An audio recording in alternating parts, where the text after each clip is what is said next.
Palavra da Verdade, com Hernandes Dias Lopes. Irmãos queridos, nós temos muita alegria de partilhar com vocês nesta noite a palavra de Deus, na plena convicção de que Deus está aqui, na plena convicção de que Deus fala e fala pela sua palavra. E o entendimento que nós temos é que quando nós abrimos a Bíblia e lemos a Bíblia e expomos a Bíblia, não é a voz de um homem que nós ouvimos, é a própria voz de Deus. Isso, portanto, leva-nos a uma consciência maior de reverência, de temor e de acolhimento dessa palavra. Convido você a abrir sua Bíblia comigo, por gentileza, no Evangelho de Cristo, conforme o registro de João, no capítulo 21. João capítulo 21.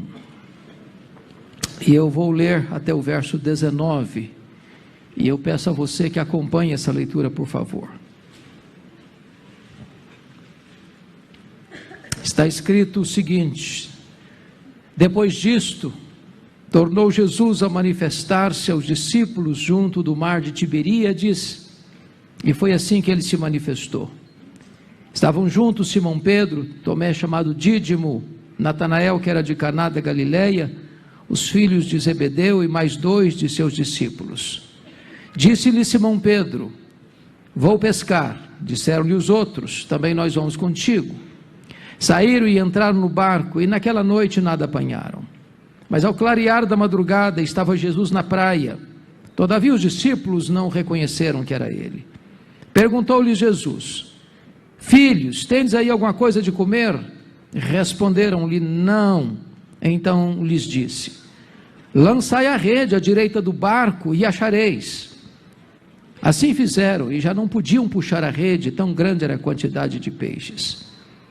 Aquele discípulo a quem Jesus amava disse a Pedro: é o Senhor. Simão Pedro, ouvindo que era o Senhor, cingiu-se com sua veste, porque se havia despido, e lançou-se ao mar. Mas os outros discípulos vieram no barquinho puxando a rede com os peixes, porque não estavam distantes da terra, senão quase 200 côvados, aproximadamente 100 metros. Ao saltarem em terra, viram ali umas brasas, e em cima peixes, e havia também pão. Disse-lhes Jesus: trazei alguns dos peixes que acabastes de apanhar. Simão Pedro entrou no barco e arrastou a rede para a terra, cheia de 153 grandes peixes, e não obstante serem tantos, a rede não se rompeu. Disse-lhes Jesus: vinde, comei. Nenhum dos discípulos ousava perguntar-lhe: quem és tu? Porque sabiam que era o Senhor. Viu Jesus, tomou o pão e lhes deu, e de igual modo o peixe. E já era esta a terceira vez que Jesus se manifestava aos discípulos, depois de ressuscitado dentre os mortos. Depois de terem comido, perguntou Jesus a Simão Pedro: Simão, filho de João, amas-me mais do que estes outros? Ele respondeu: sim, Senhor, tu sabes que te amo. Ele disse: apacenta os meus cordeiros. Tornou a perguntar-lhe pela segunda vez: Simão, filho de João, tu me amas? Ele lhe respondeu: sim, Senhor, tu sabes que te amo. Disse-lhe Jesus: pastorei as minhas ovelhas. Pela terceira vez Jesus lhe perguntou: Simão, filho de João, tu me amas? Pedro entristeceu-se por ele lhe ter dito pela terceira vez: tu me amas? E respondeu-lhe: Senhor, tu sabes todas as coisas, tu sabes que eu te amo. Jesus lhe disse: apacenta as minhas ovelhas. Em verdade te digo que quando eras mais moço, tu te cingias a ti mesmo, e andavas por onde querias. Quando, porém, fores velho, estenderás as mãos, e outro te cingirá, e te levará para onde não queres. Disse isto para significar com que gênero de morte Pedro havia de glorificar a Deus. Depois de assim falar, acrescentou-lhe: segue-me. Amém. Eu quero pedir permissão a vocês para só voltar nesse texto na conclusão da minha fala.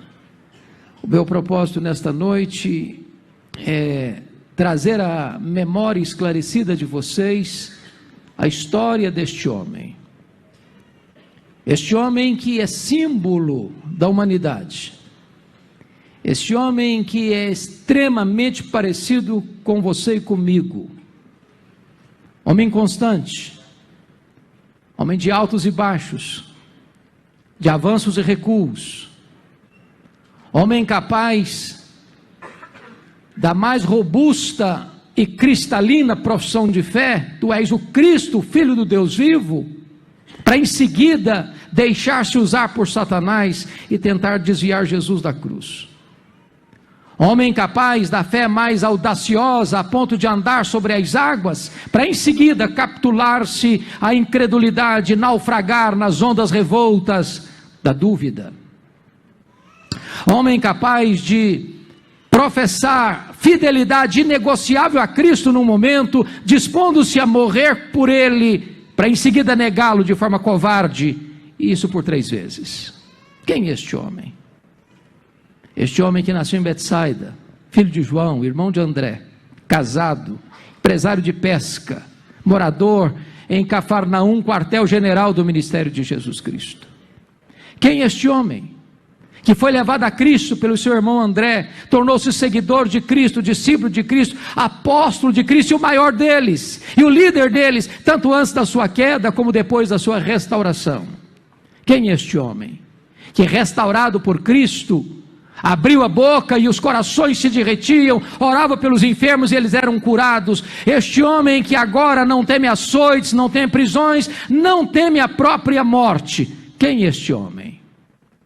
Este homem está entre nós nesta noite. Mas não apenas entre nós, este homem mora debaixo da nossa pele. O sangue deste homem corre em nossas veias, o coração deste homem bate em nosso peito. Nós temos o DNA deste homem, nós somos Pedro.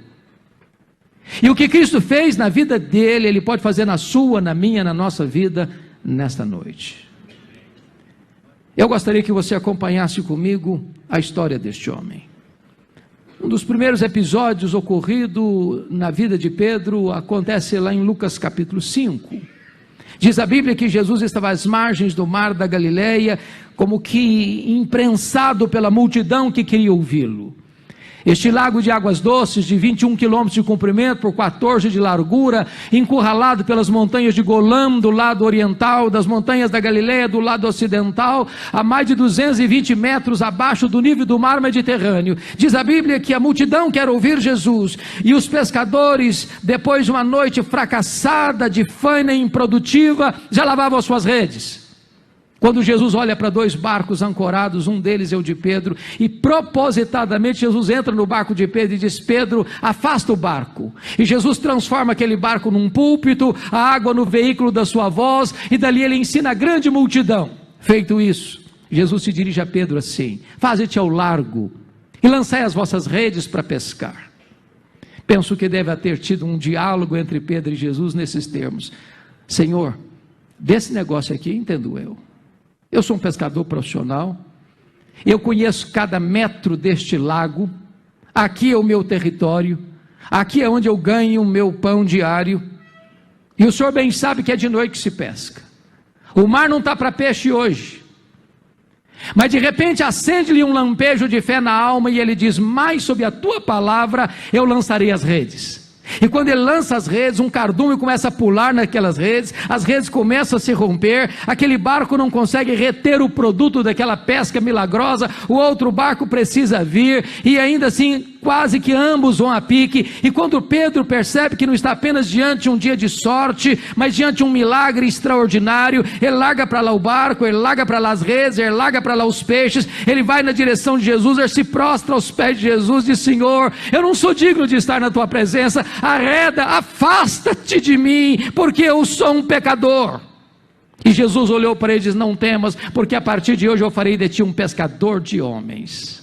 Naquele momento Pedro foi pescado pela rede da graça de Deus e tornou-se um seguidor de Cristo, mais tarde um discípulo de Cristo, e em seguida um apóstolo de Cristo, e ele acompanha Jesus, e ele escuta os ensinamentos de Jesus, e ele vê os milagres de Jesus. Os cegos veem, os coxos andam, os surdos ouvem, os mudos falam, e os paralíticos saltam, e os mortos ressuscitam. E diz a Bíblia que Pedro está completamente convencido de quem é este Jesus.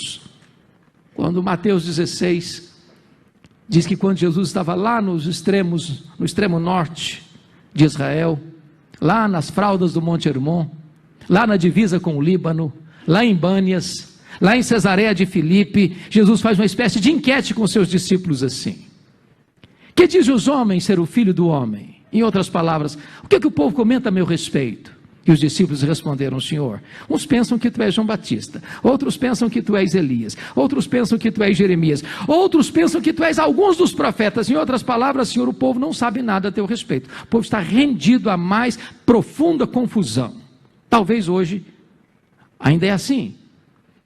Mas Jesus se volta a eles e pergunta: e vós, quem dizeis que eu sou? E Pedro, que era um líder e não suportava que ninguém falasse na sua frente, salta na frente do grupo e responde pelo grupo: tu és o Cristo, o Filho do Deus vivo.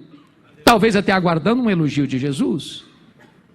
Mas não foi isso que Jesus lhe fez. Ele disse assim: bem-aventurado és, Simão Barjonas, porque não foi carne e sangue quem tu revelaram, mas o meu Pai que está nos céus. Em outras palavras, Jesus está dizendo o seguinte para ele: não pense você, Pedro, que você sabe quem eu sou, porque você é mais inteligente ou mais espiritual do que os outros. Você só sabe quem eu sou, Pedro, porque o Pai me revelou para você. Porque se o Pai não tivesse me revelado para você, como povo, você também não saberia quem eu sou. E eu também te digo que tu és Pedro, e sobre esta pedra edificarei a minha igreja, e as portas do inferno não prevalecerão contra ela. Está aqui em Mateus 16, 18, meus irmãos, um dos textos mais importantes da Bíblia, de cuja correta interpretação depende o futuro do cristianismo. Quem é essa pedra sobre a qual a igreja está edificada? Há 3 interpretações na história da igreja. A primeira delas é que o próprio Pedro é a pedra. Há uma frase em latim muito conhecida no universo religioso que diz assim: ubi Petros, ibi ecclesia. Onde está Pedro? Aí está a igreja. A segunda interpretação é que a declaração de fé pronunciada por Pedro é a pedra sobre a qual a igreja está edificada. Tu és o Cristo, o Filho do Deus vivo. Mas eu estou propenso a crer que, se não todos, a maioria de nós subscreve a terceira interpretação, é que o próprio Cristo é a pedra sobre a qual a igreja está edificada. O texto nos leva a essa conclusão, se não vejamos. Na língua grega há uma espécie de trocadilho entre a palavra Pedro e a palavra pedra. Pedro significa, no grego, é Petros, e Petros literalmente é fragmento de pedra. Pedra é Petra, e Petra é rocha inabalável. Metáfora essa não usada para homens. Então o que Jesus Cristo disse para ele foi o seguinte: eu também te digo que tu és Petros, fragmento de pedra, mas sobre esta pedra, sobre esta rocha que sou eu edificarei a minha igreja.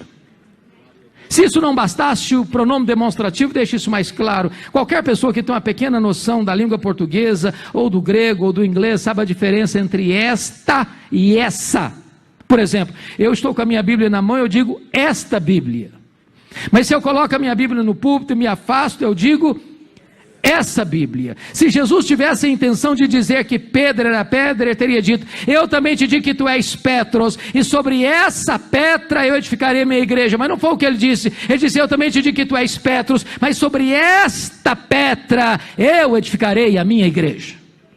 De tal maneira que Jesus está ensinando 4 verdades aqui. Primeiro, ele é o fundamento da igreja. Ninguém pode lançar outro fundamento além daquele que já foi posto, o qual é Cristo Jesus. Segundo, ele é o dono da igreja. Eu edificarei a minha igreja. A igreja não é sua, a igreja não é minha, a igreja não é nossa. Jesus nunca passou uma procuração nem para você nem para mim, dizendo: agora a igreja é sua, faça dela o que você quiser. Terceiro, ele, Jesus, é o edificador da igreja. Quem edifica a igreja não é você, nem sou eu, é o próprio Jesus. Paulo entendeu isso quando disse: eu plantei e Apolo regou, mas o crescimento veio de Deus, de tal maneira que nem o que planta, nem o que rega é coisa nenhuma, mas Deus que dá o crescimento. Mas em último lugar, Jesus é o protetor da igreja. As portas do inferno não prevalecerão contra ela. Não tem pobreza, não tem perseguição, não tem fornalha, não tem fogueira, não tem martírio, não tem força na terra, não tem força no inferno capaz de destruir a igreja do Deus vivo, porque Jesus Cristo é o seu protetor. Diz a Escritura que depois que Jesus deixa claro para os seus discípulos quem ele é, ele passa para uma nova fase do seu discipulado, no seu ensino em Mateus 16. E diz a Bíblia que Jesus diz para eles assim: pois é necessário que o Filho do Homem suba para Jerusalém e sofra muitas coisas nas mãos dos anciãos, dos escribas e dos principais sacerdotes, e seja morto, para ressuscitar ao terceiro dia. E quando Pedro escuta essas palavras de Jesus, ele que acabara de dizer que ele era o Cristo, o Filho do Deus vivo, diz a Bíblia que ele chama Jesus à parte: vem cá, Senhor, vem cá. E passa a repreender a Jesus. Disse: Senhor, tem compaixão de ti, isso de modo algum pode acontecer. Larga a mão desses pensamentos doentios, larga a mão desses pensamentos soturnos, pensa direito, pensa melhor, fuja desse caminho de morte. E diz a Bíblia que Jesus olhou para ele e diz: arreda, Satanás, és para mim causa de tropeço, não cogitas das coisas de Deus, apenas das coisas dos homens. Notem comigo isso. Se a igreja estivesse edificada sobre Pedro, a igreja estaria edificada sobre areia movediça. Mas bendito seja Deus, a igreja está edificada sobre uma rocha que não se abala. Mas vamos entender o que Jesus não disse. Primeiro, Jesus não disse que Pedro é Satanás, ele não disse isso. Segundo, Jesus não disse que Pedro está endemoniado, que Pedro está possesso. Jesus não disse isso. Terceiro, Jesus não mandou Pedro arredar, Jesus mandou Satanás arredar. Aquele mesmo Satanás que fora derrotado lá no monte da tentação, está de volta agora, tentando induzir Pedro para levar Jesus ao caminho que é o caminho de fuga da cruz.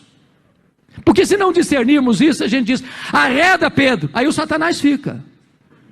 Não, Satanás arreda, Pedro fica. Pedro é discípulo, Pedro é apóstolo. Em Pedro Jesus vai continuar investindo, apesar das nossas quedas, apesar dos nossos fracassos, apesar dos nossos deslizes. Jesus não desiste de trabalhar em nós. 6 dias depois, diz a Bíblia, que Jesus sobe um alto monte para orar, e leva consigo Pedro, Tiago e João. Diz a tradução que esse monte é o Monte Tabor, outros pensam que é o Monte Hermon. Para nós não importa, porque nós não fazemos peregrinações a lugares sagrados, porque nós entendemos que Deus é Espírito e importa que os seus adoradores o adorem em Espírito e em verdade. Mas Jesus leva consigo Pedro, Tiago e João, e Jesus ora, e eles dormem, porque o que dá prazer em Jesus dá cansaço neles. Mas no topo daquela montanha acontecem 4 milagres. Primeiro milagre: Jesus é transfigurado na presença deles. O rosto de Jesus brilha como o sol, as vestes de Jesus brilham como a luz. Segundo milagre: Moisés e Elias aparecem em glória, conversando com Jesus sobre a sua partida para Jerusalém. Terceiro milagre: uma nuvem luminosa os envolve. Quarto milagre: de dentro da nuvem surge uma voz divina dizendo: este é o meu filho, o meu eleito, a ele ouvi. Quando Pedro escuta e vê essas coisas, diz a Bíblia que ele disse para Jesus assim: ô mestre, bom estarmos aqui, vamos fazer 3 tendas? Uma vai ser tua, outra vai ser de Moisés, outra vai ser de Elias. Ele pensava que ele estava no controle da situação, mas a Bíblia diz que ele nem sabia o que estava falando. E por que não sabia o que estava falando? Porque estava falando uma bobagem. Naquele momento Pedro estava vendo milagres, mas estava desprovido de entendimento. Que entendimento? Primeiro, ele não entendeu a centralidade da pessoa de Jesus. Ele compara e equipara Jesus a Moisés e Elias, ao representante da lei, ao representante dos profetas. Mas Jesus não é apenas um grande homem, Jesus é o próprio Deus entre os homens. Ele é único, ele é singular, ele é incomparável. Segundo lugar, Pedro está vendo milagres, mas ele não discerne a centralidade da missão de Jesus. Eu pergunto a vocês, qual foi a pauta daquela reunião entre Moisés e Elias com Jesus naquele monte? Diz Lucas 9:31 que a pauta foi sobre a sua partida para Jerusalém. A palavra partida no grego aí é êxodos, de onde vem a nossa palavra portuguesa êxodo. Assim como o êxodo foi a libertação do povo de Israel da escravidão do Egito, a partida de Jesus para Jerusalém, para ir para a cruz, ali também seria o nosso êxodo, porque foi na cruz que Jesus rompeu as nossas cadeias, foi na cruz que Jesus abriu as portas da nossa escravidão, foi na cruz que Jesus nos tornou verdadeiramente livres. Diz a Bíblia que quando Jesus desce desse monte, ele cura o menino endemoniado, o devolve ao seu pai, e diz Lucas 9:43, que diante desse insólito milagre, todos se maravilhavam do quanto Deus fazia, inclusive os discípulos. Só que Jesus vê nisso uma sedução perigosa. Aquela mesma sedução escrita lá em João 6, que quando Jesus multiplica pães e peixes, eles querem fazer de Jesus um rei político, um Messias político, para estar apenas entre eles para operar milagres. E quando Jesus percebe que os discípulos estão mais uma vez sendo seduzidos por esse pensamento, diz Lucas 9,44, que Jesus olha para os discípulos e diz: fixai nos vossos ouvidos as seguintes palavras: o Filho do Homem vai ser entregue nas mãos dos homens. Sabe o que Jesus está querendo dizer com isso? Não pensem em vocês que eu vou mudar minha agenda. Não pensem em vocês que eu vou ficar entre vocês apenas como operador de milagres. Não pensem em vocês que eu vim ao mundo apenas para resolver os seus problemas imediatos, terrenos e temporais. Eu vim a este mundo para ir para a cruz, e é para a cruz que eu estou indo, porque é lá na cruz que eu vou quebrar as correntes de vocês, é lá na cruz que eu vou redimir vocês, é lá na cruz que eu vou decretar a libertação plena de vocês. Mas diz Lucas 9,45 que os discípulos não entenderam isso. Vendo milagres, mas não sabendo quem é Jesus, nem o que ele veio fazer. A partir de Lucas 9,51, Jesus começa a caminhar para Jerusalém. Todo mundo podia ver isso no rosto dele, até que ele chega em Jerusalém. A cidade de Jerusalém, na festa da Páscoa, quintuplicava a sua população. Quando ele está entrando pelo Monte das Oliveiras, as multidões vão clamando e cantando: Hosana, Hosana, bendito que vem em nome do Senhor. E ele vai descendo o Monte das Oliveiras, vai atravessando o Vale do Cedron, vai começando a subir as encostas do Monte Moriá. Lá está o templo majestoso, lá está a entrada da cidade. E diz Lucas que quando Jesus está entrando, ele começa a chorar. E o grego diz: chorava convulsivamente. Jesus chora, o povo canta. Mas por que Jesus chorou? Porque Jerusalém não aproveitou o tempo da sua visitação. Porque Jesus via profeticamente a cidade sendo esmagada pelos romanos, sendo destruída pelos romanos, os romanos entrando e destruindo o templo, incendiando a cidade e passando ao fio da espada milhares e promovendo a maior dispersão, a maior diáspora de todos os tempos, desde o ano 70 a 14 de maio de 1948. Depois que Jesus entrou, mais tarde, ele diz para Pedro e a João: vocês vão preparar para mim um lugar para que eu possa comer a Páscoa com vocês. E Pedro e João preparam o cenáculo. Jesus já estava mergulhado na sombra da cruz. A mesa estava posta, o cordeiro assado, as ervas amargas, o pão sem fermento, todos assentados ao redor da mesa. E eu pergunto a vocês: qual foi o papo que rolou ao redor da mesa entre os discípulos? Eles conversavam assim: quem de nós é o maior? Quem de nós tem mais projeção? Quem de nós tem maior proeminência? Quem de nós ocupou uma posição mais alta no reino? Antenados no outro canal, porque Jesus já estava mergulhado na sombra da cruz.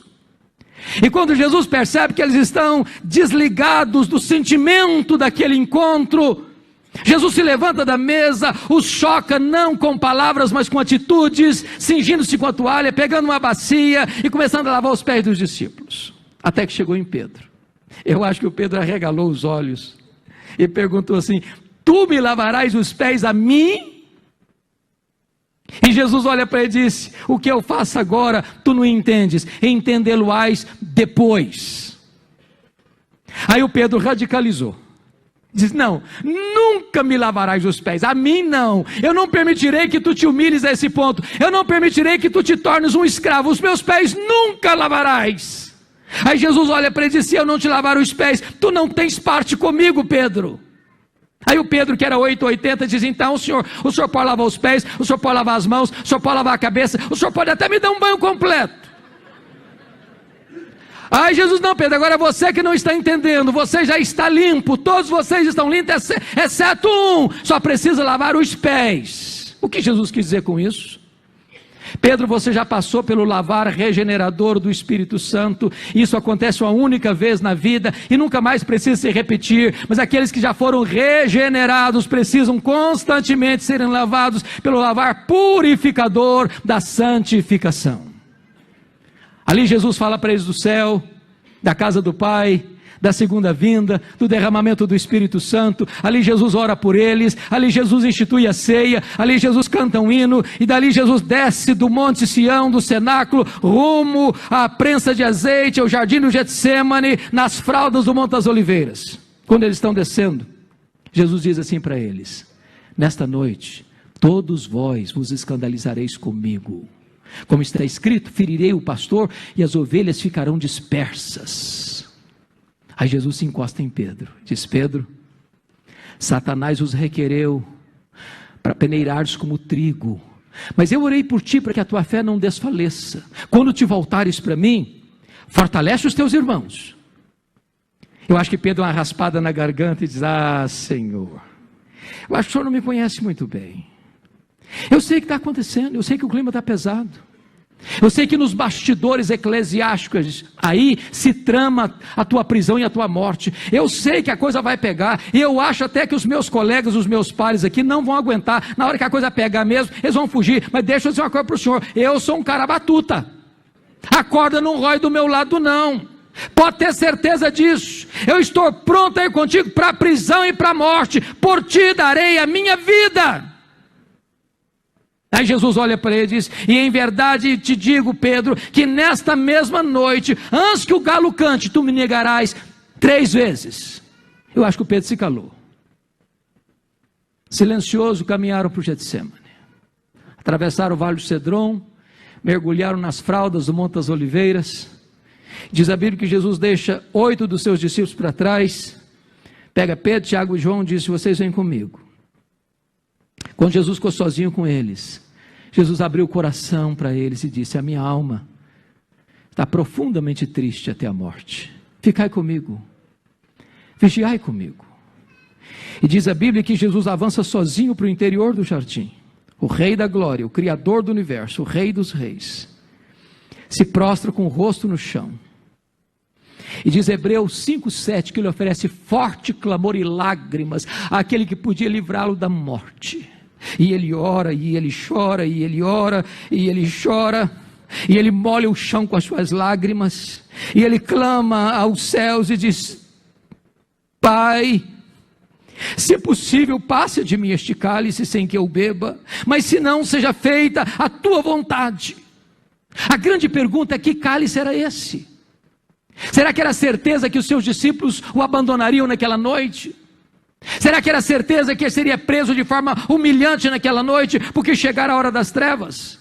Será que era certeza que o Sinédrio acusaria ele por 2 gravíssimos crimes, blasfêmia contra Deus e conspiração contra César? Será que era certeza que ele seria levado ao pretório romano e condenado à morte, morte de cruz? Será que era a convicção de que ele caminharia pelas ruas de Jerusalém sob os apupos e vaias de uma multidão ensandecida? Será que era a convicção de que ele seria esticado naquele leito vertical da morte, 6 horas de sede, de câimbras e de dores atrozes?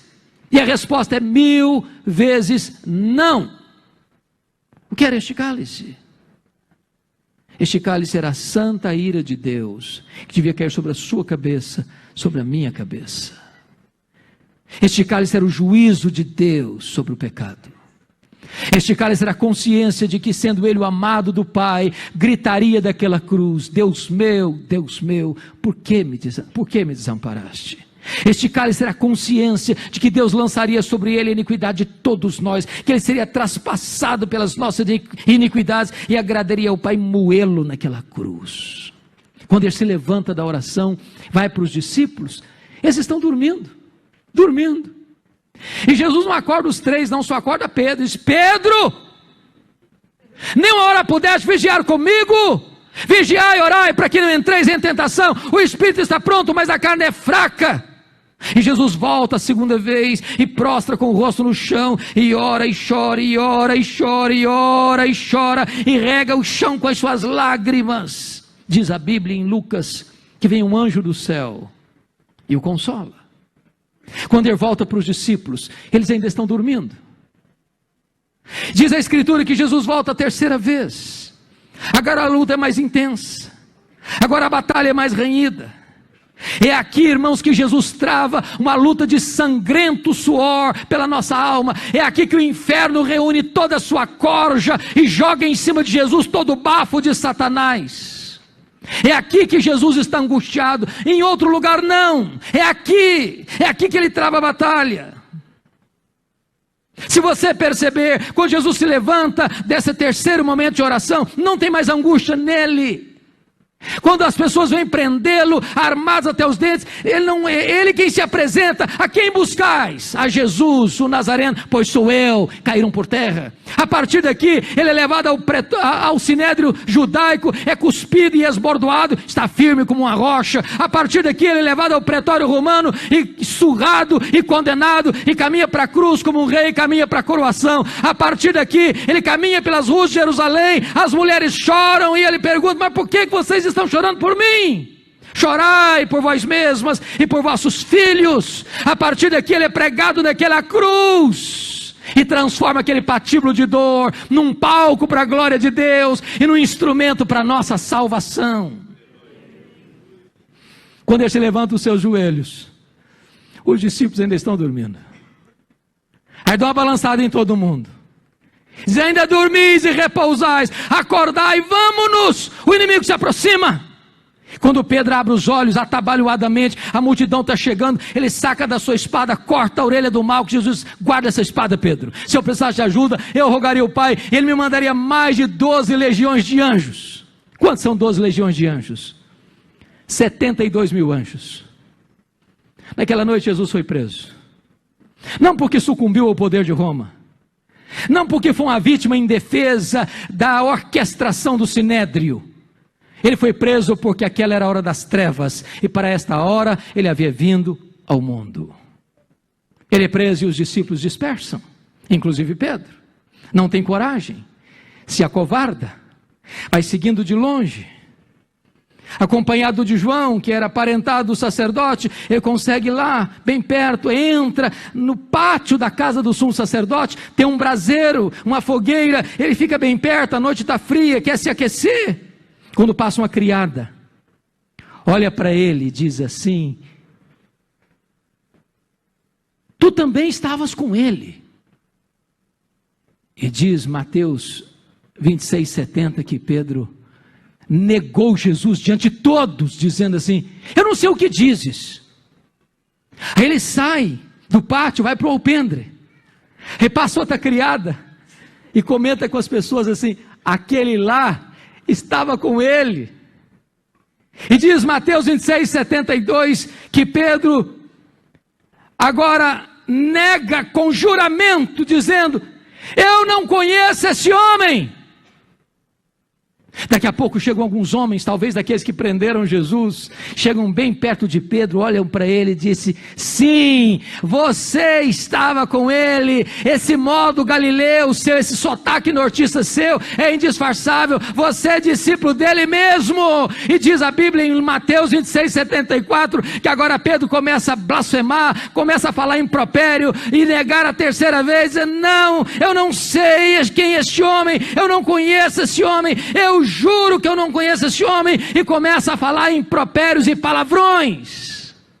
Nesse momento, diz a Bíblia, o galo cantou para acordar-lhe a consciência, e Jesus cravou nele o seu olhar, e Pedro caiu em si, desatou a chorar, e saiu dali chorando amargamente, talvez chutando aquelas pedras no meio daqueles olivais naquela noite escura.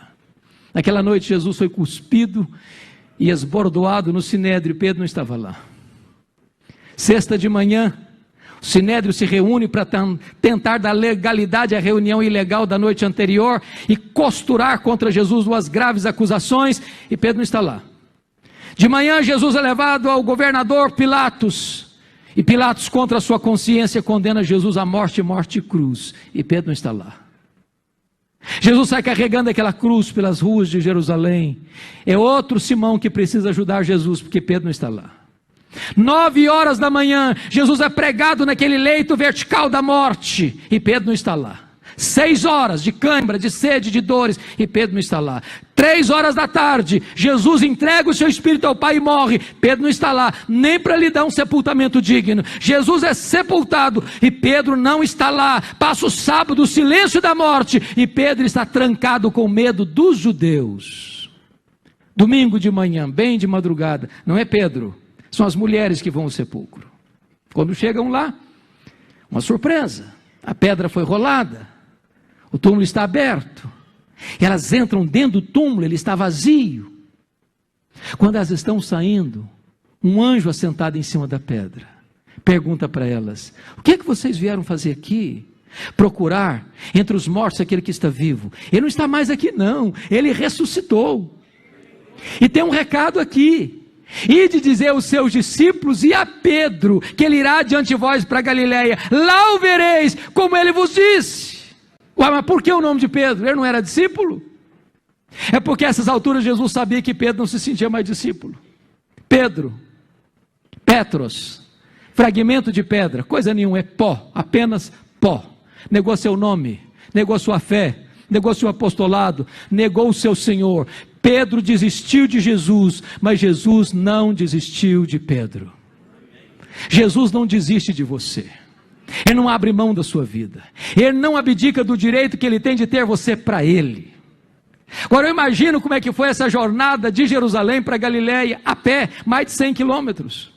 Eu acho que cada passada que Pedro dava era uma fisgada na alma, era uma martelada na consciência. E eu penso que ele devia pensar assim: olha, quando Jesus encontrar comigo, ele vai me quebrar todo, ele vai me arrebentar todo, ele vai botar o dedo no meu nariz e dizer que eu sou um fracassado, que eu sou um covarde, que eu sou um desertor, e eu sou mesmo.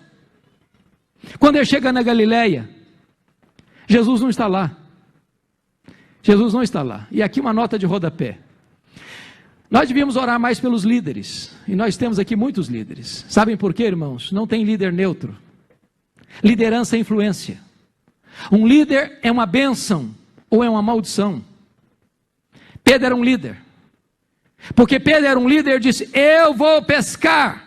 Os outros disseram: nós também vamos contigo. Mas o que significa eu vou pescar? Estou cansado, estressado, preciso fazer uma higiene mental? Não, claro que não. Preciso ganhar um dinheiro extra? Claro que não. Quando Pedro disse eu vou pescar, está dizendo o seguinte: fim de linha para mim, acabou meu sonho, acabou meu projeto, estou largando o ministério, acabou meu projeto de ser um seguidor de Cristo, eu estou deixando de lado o meu ministério, o meu trabalho, o meu apostolado, o meu ministério de andar com Jesus, de pregar o evangelho de Jesus, acabou meu sonho, acabou meu projeto, eu estou voltando ao passado, eu estou dando marcha ré, eu estou voltando às redes, eu estou voltando ao barco, eu estou voltando ao passado. Naquela noite, irmãos, eles não pegaram nem um lambari, porque quando o homem se afasta de Deus, nem pescar consegue mais.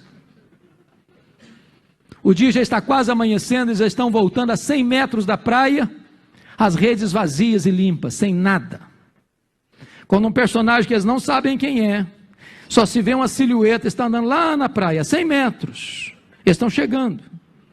E esse personagem se dirige a eles lá no barco assim: covardes. Foi assim? Não. Filhos,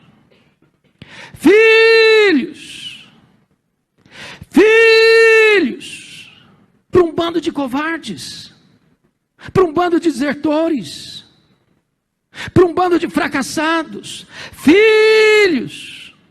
Tem nessa única palavra mais de uma tonelada de graça.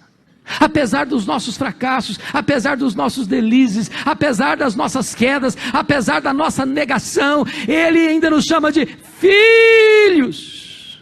Ele não desiste de nós, Ele nos procura para nos restaurar. E Ele pergunta: tendes aí alguma coisa de comer? É claro que Jesus não está buscando uma informação para si. Ele estava usando essa pergunta para acordar-lhes a consciência. E eles responderam: não. Lançai a rede à direita do barco e achareis. Aquele a quem servimos conhece os peixes do mar e domina sobre as profundezas dos mares. Quando eles lançam as redes naquele local à direita do barco, 153 grandes peixes começam a saltar naquelas redes, e a rede não se rompeu porque era emprestada possivelmente. E diante dessa cena tão insólita e extraordinária, João, que tinha um aguçado discernimento espiritual, talvez melhor que Pedro, disse: Pedro é o Senhor, e acabou de chegar. Pedro está aqui, Pedro. E mais uma vez Pedro larga para lá o barco, larga para lá as redes, larga para lá os peixes, nada 100 metros, coração acelerado, pensando: ele vai me quebrar agora, ele vai me arrebentar todo, ele vai botar o dedo no meu nariz e dizer que eu sou um fracassado, um covarde. Quando ele chega na praia, um susto, uma surpresa, tem um braseiro exatamente ali, com pão e com peixe. Mas o que significa aquele braseiro ali? Meus irmãos, só tem 2 lugares no Novo Testamento onde aparece a palavra braseiro. Foi onde Pedro negou Jesus e onde Pedro foi restaurado por Jesus. Aquele braseiro ali era uma espécie de reconstituição do crime, para Deus, por Jesus, para Jesus curar a memória de Pedro, a psique de Pedro, as emoções de Pedro, o mundo interior de Pedro. Jesus plantou aquele braseiro ali para dizer para Pedro: Pedro, eu coloquei esse braseiro aqui para você entender uma coisa, meu filho. Exatamente na geografia que você caiu, eu vou levantar você. Exatamente na mesma geografia que você me negou, você vai ter a oportunidade de me confessar. Exatamente onde você foi um fracasso, eu quero restaurar a sua vida. Eu quero que você entenda, Pedro, ao ver esse braseiro aqui, que a minha graça é maior do que o seu pecado, Pedro. É por isso que eu botei esse braseiro aqui, é para que você entenda que eu estou aqui hoje para restaurar a sua vida. Depois que Jesus os alimentou e os aqueceu, agora Jesus se aproxima de Pedro e pergunta assim: Simão, filho de João, tu me amas mais do que esses outros? Uai, Jesus, eu não estou te entendendo. Não basta amar igual? Tem que amar mais? Mas por que Jesus perguntou isso para Pedro? Porque lá atrás Pedro havia dito assim: ainda que todos te abandonem, eu jamais. Lá atrás Pedro havia dito: Senhor, eu sou mais fiel que os outros, eu sou mais crente do que os outros, eu sou mais espiritual do que os outros, eu sou mais comprometido que os outros, eu te amo mais do que os outros. O que Jesus está perguntando para Pedro é o seguinte: Pedro, você ainda tem a mesma opinião a teu respeito? Você ainda mantém o mesmo autoconceito a teu respeito? Tu ainda pensas que tu és melhor do que os outros? Tu ainda pensas que tu és mais espiritual do que os outros? Tu ainda pensas que tu és mais crente do que os outros? Tu ainda pensas que tu és mais fiel do que os outros? Tu ainda achas que tu me amas mais do que os outros? Pedro responde: sim, Senhor, tu sabes que eu te amo, então apacenta os meus cordeiros. Aí Jesus pergunta a segunda vez: Simão, filho de João, tu me amas? Agora não pergunta se ama mais não, só pergunta se ama. Sim, Senhor, tu sabes que eu te amo, então pastoreia as minhas ovelhas. Aí Jesus pergunta a terceira vez: Simão, filho de João, tu me amas? Aí ficou triste, terceira vez: ah, Senhor, tu sabes todas as coisas, tu sabes que eu te amo, então apacenta as minhas ovelhas. Mas por que Jesus perguntou 3 vezes? Porque 3 vezes Pedro negara. Mas o que significa isso? O que Jesus está querendo dizer para Pedro é o seguinte: ô Pedro, eu estou lhe perguntando essas 3 vezes para você entender uma coisa. Para cada negação sua, Pedro, tem uma dose suficiente da graça de Deus para restaurar você. Você negou a primeira vez, Pedro? Tem graça para restaurar você. Você negou a segunda vez, Pedro? Tem graça para restaurar você. Você negou a terceira vez, Pedro? Tem graça para restaurar você. Ô Pedro, a minha graça é maior do que o seu pecado, Pedro. Talvez você hoje veio aqui para esse congresso essa semana e você veio para cá envergonhado. Você caiu em pecado. Você caiu em adultério. Você caiu em fornicação. Você cometeu algo que entristeceu o coração de Deus e trouxe opróbrio para a sua vida. E talvez você veio para cá hoje pensando: meu Deus, como é que eu vou fazer? Não tem mais jeito, não tem mais cura, não tem mais alegria para minha alma, não tem mais restauração para a minha vida. Eu quero dizer para você que hoje Jesus está aqui para restaurar você, porque a graça dele é maior do que o seu pecado, a graça suficiente para restaurar a sua vida nesta noite. Se fosse um jogo, me permitam, eu narraria esse jogo assim: quando Pedro negou Jesus a primeira vez, você está perdendo de 1-0, Pedro. Quando Pedro negou a segunda vez, você está perdendo 2-0, Pedro. Quando Pedro negou a terceira vez, você está perdendo de 3-0, Pedro. Aí Jesus pergunta: tu me amas? Sim, Senhor. 3-1, Pedro. Segunda vez: tu me amas? Sim, Senhor. 3-2, Pedro. Terceira vez: tu me amas? Sim, Senhor. 3-3, Pedro. Pedro, segue-me. 4-3 para a restauração, Pedro. Eu estou mudando o placar da sua vida, Pedro. Eu estou virando o jogo da sua história, Pedro. Eu estou mudando a sua sorte, Pedro. Eu estou alterando o cronograma da sua história, Pedro. Mas nota, irmãos, que há uma riqueza e beleza nesse texto no grego que não transpira e nem transborda para a língua portuguesa de forma tão clara. Porque nesse diálogo de Jesus com Pedro, 2 verbos distintos são usados para amor: o verbo agapau e o verbo filéu. O verbo agapau vem da palavra ágape, que é amor sacrificial, é amor que dá a vida pelo outro. Então quando Jesus pergunta para Pedro a primeira vez, Jesus pergunta assim: Petros, agapas-me. Tu me amas com amor ágape, tu me amas a ponto de dares tua vida por mim, tu me amas a ponto de morreres por mim, tu estás pronto a dar tua vida por mim? Pedro não responde essa pergunta, como Jesus a fez. O que ele responde é mais ou menos o seguinte: ah, Senhor, amor ágape eu não tenho, coragem de morrer por ti eu não tenho, eu não estou preparado para dar minha vida por ti, eu apenas gosto de ti. E respondeu: Filo-se, filo-se.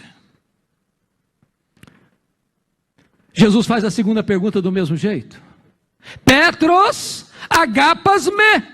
Tu me amas com amor ágape, tu me amas a ponto de dares tua vida por mim, de morreres por mim? O que Pedro responde é mais ou menos isso: não, Senhor, amor ágape eu não tenho, eu não estou pronto a morrer por ti, eu não tenho coragem de morrer por ti, eu gosto de ti, filo-se. Por que Pedro ficou triste a terceira vez? Porque Jesus mudou a pergunta. Jesus passou a usar na terceira pergunta o mesmo verbo que Pedro estava usando nas duas respostas anteriores. Então Jesus pergunta para ele: Petros, fileis-me? Pelo menos tu gostas de mim? Pedro responde do mesmo jeito: filo-se, eu gosto do Senhor. O que significa isso para nós? Quando Pedro, confiando em si, prometeu a Jesus dar sua vida por ele, Pedro negou Jesus. Quando Pedro humildemente reconheceu que não tinha poder nele mesmo para morrer por Jesus, aí Jesus o capacitou a dar sua vida por ele. Mas notem, meus irmãos, que Jesus não está aqui apenas restaurando Pedro. Jesus está aqui restaurando o ministério de Pedro. Eu acho isso magnífico, porque eu fico pensando, se você, colega pastor, você, colega presbítero, estivesse numa comissão de presbitério para a restauração de um ministro, o que nós faríamos? Talvez nós disséssemos assim para ele: olha, 1 ano de banco, você passar um pouquinho, refletir um pouquinho a sua vida. Ou talvez nós disséssemos: olha, eu vou te dar 10 livros de teologia para você ler, fazer um resumo e entregar uma resenha. Ou talvez nós disséssemos assim para ele: olha, nós vamos escalar um psicólogo cristão para fazer um acompanhamento com você, você está com a cabeça meio confusa, está muito instável emocionalmente, para você melhorar o seu performance emocional. Mas Jesus não fez nada disso. A única exigência que Jesus Cristo fez para Pedro ser restaurado no ministério e apacentar e pastorear o rebanho de Deus foi amar o pastor das ovelhas. Se você ama Jesus, tem restauração para o seu ministério. E hoje talvez alguns vieram para esse encontro com o coração machucado, com o tanque vazio, como disse o pastor Jeremias ontem, com os 4 pneus furados, e talvez vocês dizem: meu Deus, não tem mais jeito, eu já tentei de tudo, meu coração está vazio, meu ministério está seco, a minha alma está sedenta de cura, mas eu ainda estou doente. Eu quero dizer para você que Jesus está aqui para restaurar a sua vida e para restaurar o seu ministério. Amados irmãos, a partir daqui Pedro é um novo homem. A partir daqui Pedro é um homem de oração. A partir daqui Pedro é um homem cheio do Espírito Santo. A partir daqui Pedro se levanta para pregar e os corações se derretem. A partir daqui Pedro ora pelos enfermos e eles são curados. A partir daqui este homem abre a porta do Evangelho para judeus e gentios. A partir daqui este homem não teme cadeias, não teme açoites, não teme prisões. A partir daqui este homem é um gigante nas mãos do Deus vivo. E é nesse contexto é que Jesus diz para ele o versículo 18. Confira comigo. Jesus se aproxima de Pedro e diz assim para ele: em verdade te digo, que quando eras mais moço, tu te cingias a ti mesmo, e andavas por onde querias. Quando porém fores velho, estenderás as mãos, e outro te cingirá e te levará para onde não queres. O que Jesus quis dizer com isso? Jesus interpreta no verso 19. Disse isto para significar com que gênero de morte Pedro havia de glorificar a Deus. Todos vocês sabem, irmãos, o que aconteceu no dia 17 de julho do ano 64. Uma tragédia acontece no Império Romano. A capital do Império, a cidade de Roma, foi incendiada. E diz os historiadores que foi incendiada pelo próprio Nero, que sobe para o alto da torre de Mecenas, vestido de ator, tangendo a sua lira, assistindo de lá o espetáculo das chamas, lambendo a cidade 7 noites e 6 dias, de 17 de julho a 24 de julho. Quando o incêndio terminou, 70% da cidade estava destruída. Dos 14 bairros de Roma, 10 deles tinham sido destruídos. Os 4 bairros restantes, densamente povoados por judeus e cristãos, dão a Nero um álibi para botar a culpa do incêndio de Roma nos crentes. Começa um massacre, os crentes eram crucificados, os crentes eram colocados cheios de piche, amarrados nos postes para iluminar as noites de Roma. Um massacre, uma chacina. Nesse tempo, diz os historiadores, que 2 líderes da igreja foram presos, Paulo e Pedro. Vocês bem sabem que Paulo era um cidadão romano. Se fosse hoje, tinha direito à cela especial. Mesmo sendo sentenciado à morte, recebe uma morte rápida. Ele foi degolado. E a espada tosa a cabeça, não tem mais sofrimento. Mas Pedro era um cidadão comum, e a pena capital no Império Romano para um cidadão comum era crucificação. Cessa o registro bíblico, a história nos toma pela mão, e dizem alguns historiadores que quando Pedro foi levado para a execução, ele disse para os seus algozes: crucifiquem-me, crucifiquem-me, mas eu não sou digno de morrer como o meu Senhor, crucifiquem-me de cabeça para baixo. E com esse gênero de morte ele glorificou a Deus. Agora pasmem, foi depois que Jesus explicou para Pedro que ele seria crucificado na sua velhice, que Jesus disse para ele: segue-me, segue-me. Não é segue-me para o sucesso, não é segue-me para a riqueza, não é segue-me para os aplausos do mundo, não é segue-me para o glamour da sociedade, é segue-me para a morte, é segue-me para a cruz, é segue-me para o martírio, porque nós entendemos que no cristianismo a cruz precede a coroa, o sofrimento precede a glória, e que para um crente o que importa não é como ele morre, mas é como ele ressuscita. E eu quero concluir fazendo uma pergunta para mim, que deve fechar esse assunto. Como é que Pedro se sentiu no corredor da morte? Você e eu já assistimos cenas tristes, na atualidade, em países que têm pena capital, o drama que é um prisioneiro com a contagem regressiva, vê o dia se aproximando da sua execução. A angústia dele e da família. Como é que Pedro se sentiu no corredor da morte? Pois ele vai contar para nós o que ele sentiu. Eu quero que você abra sua Bíblia comigo e eu termino aqui. Na segunda carta de Pedro, capítulo 1, versos 14 e 15. Confira comigo, por favor. Chama a sua atenção para o fato de que tanto Paulo quanto Pedro reagiram da mesma maneira. Quando Paulo estava no corredor da morte, numa masmorra romana, saindo dali para o martírio, ele disse: já estou sendo oferecido por libação e o tempo da minha partida é chegado. Pedro vai dizer a mesma coisa, olha comigo o verso 14, 2 de Pedro 1, 14. Certo, ele não tem dúvida não, certo de que estou prestes a deixar o meu tabernáculo, ou seja, estou prestes a morrer, estou no corredor da morte, como efetivamente nosso Senhor Jesus Cristo me revelou. João 21, 18 e 19. Ou seja, a morte dele na cruz, como crucificado, foi uma profecia do próprio Jesus Cristo. Mas como é que ele se sente? Verso 15 diz: mas de minha parte, estou pensando em me aposentar. Não é isso que ele diz. Mas de minha parte, estou pensando em fazer um levante contra Nero. Também não foi o que ele disse. Mas de minha parte, estou pensando em fazer um levante para mostrar que eu sou inocente. Também não foi o que ele disse. Ele diz: mas de minha parte, esforçar-me-ei diligentemente por fazer que a todo tempo, mesmo depois da minha partida, do meu êxodo, da minha morte, conserveis lembrança de tudo. Sabe o que ele está dizendo, irmãos? Eu vou morrer, mas a palavra de Deus vai continuar viva.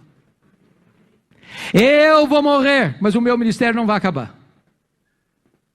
Roma vai matar o pregador, mas Roma não pode matar a mensagem. Porque o que importa, irmãos, não é o pregador, é a pregação. O que importa não é o mensageiro, é a mensagem. O que importa não é o evangelista, é o evangelho. Nós tombamos, a obra de Deus continua.